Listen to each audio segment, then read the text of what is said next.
mynews.studio.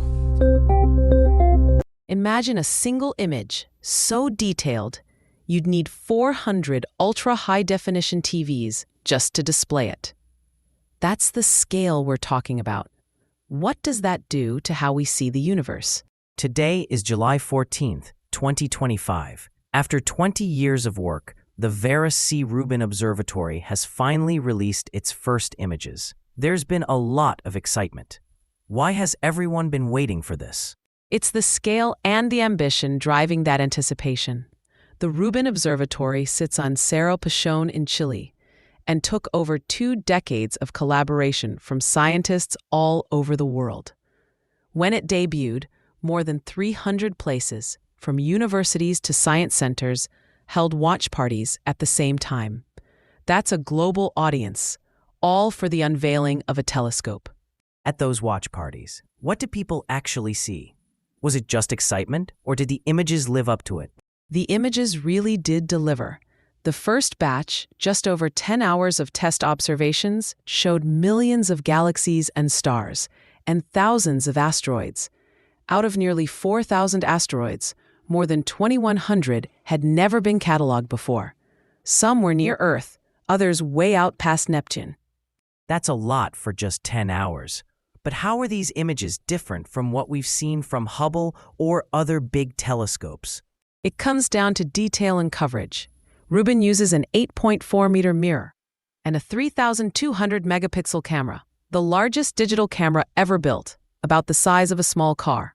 They image the Virgo cluster, and instead of empty space, you see blue and red stars, spiral galaxies, and groups of galaxies way in the distance. Every part of the image is filled with something. So this isn't just about making beautiful pictures. What's the real scientific value here? The real impact is just beginning. Over the next 10 years, Rubin will carry out something called the Legacy Survey of Space and Time, or LSST. It'll scan the entire southern sky every few nights, building up a kind of time-lapse movie from 2 million images and 30 trillion measurements. Galaxies, stars, asteroids. In just 1 year, Rubin will produce more data than all previous optical telescopes combined. That's a staggering amount of data. How do astronomers keep up with it all? And who gets to use it? That's actually the revolutionary part. All of Rubin's images and measurements are open access. Scientists, teachers, students, anyone with internet can explore the sky. There's the Sky Viewer app and other platforms. These let you dive in, join citizen science projects, and even make your own discoveries.